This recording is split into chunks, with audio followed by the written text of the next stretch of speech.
Welcome to Disruption Dialogues Podcast Season 2. Listen to the influential leaders and trailblazers from around the world as they share invaluable insights to navigating the fifth industrial revolution. Hello and welcome to another episode of Disruption Dialogues Season 2. I am Yamini Jain, Vice President Healthcare at Markets and Markets, and I will be in conversation with Amanda Cowley, General Counsel and SVP Legal Strategy and People at US Pharmacopeia. We have with us Amanda, the dynamic force steering USP's mission to fortify the global supply of quality medicines. With a background in healthcare strategy, she leads global legal affairs and people and culture functions.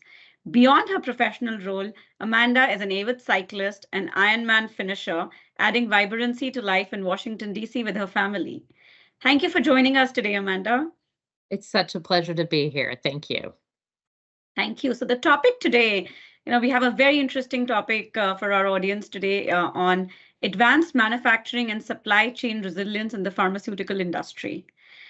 I think with COVID, supply chain has become so important. Everybody, people who are related, not related, are really talking about it. And one more thing which goes hand in hand with supply chain is really digital transformation. So how do you think, as my first question, how is digital transformation, including technologies like AI, impacting the pharmaceutical supply chain? And, would love to know a bit about how USP is playing a role in that kind of a digital future. Wonderful. Thank you. I believe we have to start in any conversation about AI and pharmaceuticals talking about the extraordinary transformation that AI is making at the front end of the pharmaceutical industry in research and development. And this is an incredible moment in history as for what AI can do in the innovation and identification of novel products and novel therapies to really treat and cure diseases. A great example of this the work done on superbug killing antibiotics. These are drugs that can actually treat historically antibiotic resistant bacteria.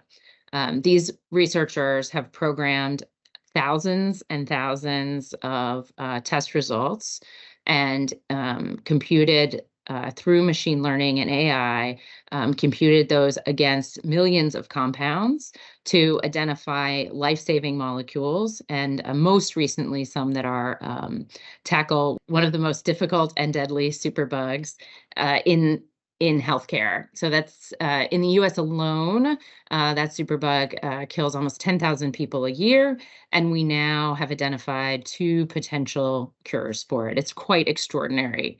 But that is the exciting and dynamic end of research and innovation in the supply chain. That is research and development. There are much stickier ends of the supply chain, in particular in manufacturing and distribution. And in manufacturing and distribution in the supply of pharmaceuticals, we continue to see shortages and disruptions in some of the oldest, the simplest, and the most relied upon molecules. Things like simple first-line antibiotics, sterile injectables, and long-established standard of care cancer treatments will go into shortage in even the most advanced and developed economies. There are many reasons why this is occurring, but the one that is of particular concern to us is about the lack of transparency and a lack of understanding of the complex and multi-stage supply chain for particularly generic products, generic pharmaceuticals. What happens is key starting materials are manufactured at one site in the world. Active pharmaceutical ingredients and excipients are manufactured at another site, and finished dosage forms are manufactured at yet another without any broad understanding of the players and the vulnerabilities of each stage at each stage. And so regulators or purchasers may perceive when they buy products for their patients that they're choosing among multiple competitors and that they have a competitive and stable market on their hands. This is unfortunately not always the case. And when economic disruption, geopolitical disruption, or a climate event takes one part of that web offline, you could unexpectedly encounter a shortage in a product that's relied upon by thousands and thousands of people. USP has been making a big investment in machine learning, AI, aggregating data in order to start to understand and track these webs of supply and to identify and understand true risk and vulnerability. We think this kind of analysis is going to be essential to understanding these supply chains for the future and to making sure that we're building resiliency into these supply chains in every market around the world, so that no one is unexpectedly at the pharmacy and unable to purchase an necessary antibiotic or an oncology product at a hospital. Yeah. No, that's extremely interesting. And I think, you brought a great point around no matter we're talking about developed markets or developed economies, accessibility at times still become an issue. Shortage really can create a havoc. So, some of the great points mentioned. How do you think, we started with the digital transformation and you talked about the importance of AI. How do you think these new tools and technologies will not just ensure no supply chain problem or make supply chain stronger, but also high quality medicines? Yes. This is another really interesting part of the market. Pharmaceutical manufacturing is, like most manufacturing, a really physical business. You need factories and vats and production lines and protective gear. And it's also a very highly regulated space. Once industry and regulators have identified and they've approved a drug that works, they are not likely to change it. The barriers to digitization in manufacturing and pharmaceutical manufacturing and supply chains are very high. But we all know it needs to happen because of the efficiencies that it can bring. And so we see leaders in industry and regulators increasingly committed in investing in these kinds of transformations. It's frequently called pharmaceutical or pharma 4.0, and it's about embedding digital tools and methods within the processes in a factory, in a quality control lab. They'll build these straight into tools in the manufacturing machines through technology called process analytical technology. They will also increasingly program testing machine and lab directions with quality standards and specific protocols so that even the most junior bench scientist can make sure their work is conforming to the highest quality standards. And the most senior bench scientists can spend their time in innovation and R&D. Great. And how can we not talk about sustainability when we are talking about pharma manufacturing? Because that is, again, such an important topic.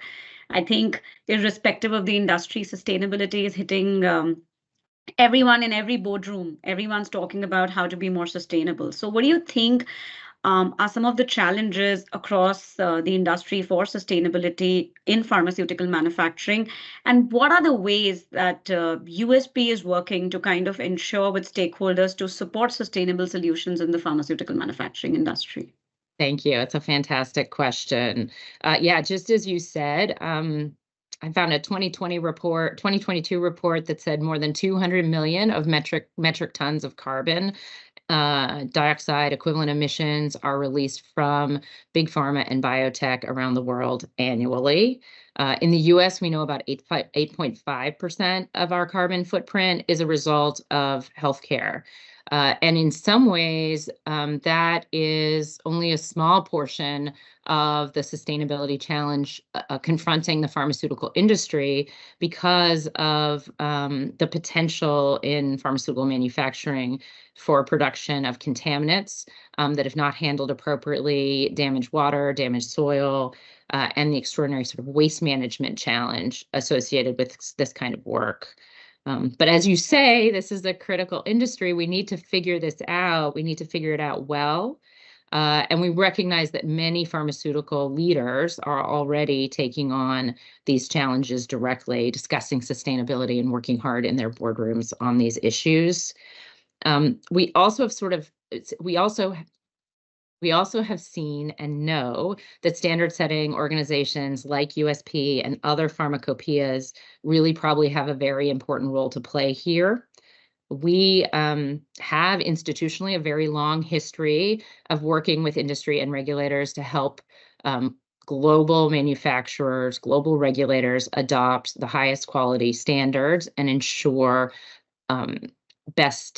continuously improving manufacturing capabilities and protocols. And we think you can work sustainability and sustainable strategies and manufacturing approaches into those standards very efficiently and quite naturally. As we've I have been pleased to discover that our scientists and volunteers, we have about 800 global expert volunteers who work with us on our standards, that they have in fact been doing much of this work integrated into the natural standard setting process for decades. They have been lowering or eliminating or substituting out hazardous waste and substances from the standards and requirements for manufacturing and quality control. They've been incorporating new methods that reduce the use of precious resources like water in testing. And we think as we look ahead that there will be more and more opportunities to do this. Testing protocols, manufacturing protocols that really reduce waste overall for the industry and improve the efficiency of production. So there's a lot of work for the industry to do in the years ahead, but we believe the right people are on the field to really potentially address this, not just in the most advanced and developed countries, but to support industry all around the world in this work. That's wonderful. I think that brings me to my next. I was just thinking, all of this great work is certainly happening in the U.S.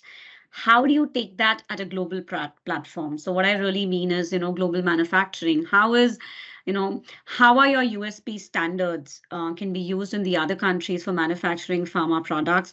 Not only there is this whole essence of harmonizing between the countries, but also this may strengthen the problem of the global pharma supply chain if everybody is following the same standards. So what are your thoughts on that?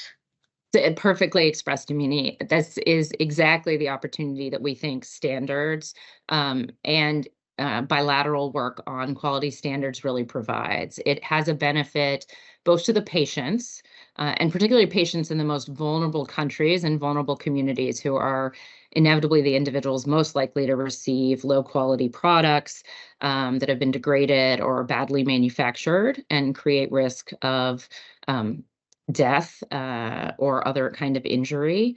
And we also believe that there's a real opportunity here for markets. The global web of supply chain works much better when there's increased consistency in what markets are expecting and they're paying for. And we've seen this again and again, that the introduction of a quality standard used in a large number of global markets creates both opportunities for industry and a substantial improvement in quality of life and the quality of pharmaceuticals in that country.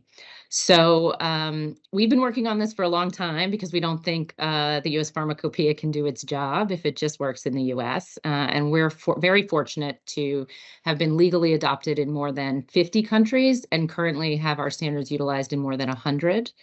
We have close partnerships with the British Pharmacopeia, the Chinese Pharmacopeia, the European Pharmacopeia, the Japanese Pharmacopeia, and excitingly, most recently, we welcomed the Indian Pharmacopeia into our Pharmacopeia discussion group, which really does sound like quite insider baseball, doesn't it? But it's a critical platform for deep scientists and experts to align standards and assure a high bar of global quality for drugs all over the world. That's amazing. These are some of the things even we don't know, just reading about these standards, you don't know there's a whole a partnership force going behind in this harmonization and making these standards. So that's wonderful. I think a little bit very important, I believe, a little bit different from these standards is manufacturing. If we go into pharmaceutical manufacturing, I think future of biologics and gene therapies, we always read them with all the pros. We do read some manufacturing challenges. We do read, the criticality that one needs to maintain at all times to develop these drugs. So how do you think, what are the unique challenges that you believe are present for these, and the manufacturing and supply chain need to be resilient? And how is USP evolving its standards to accommodate these advanced therapies?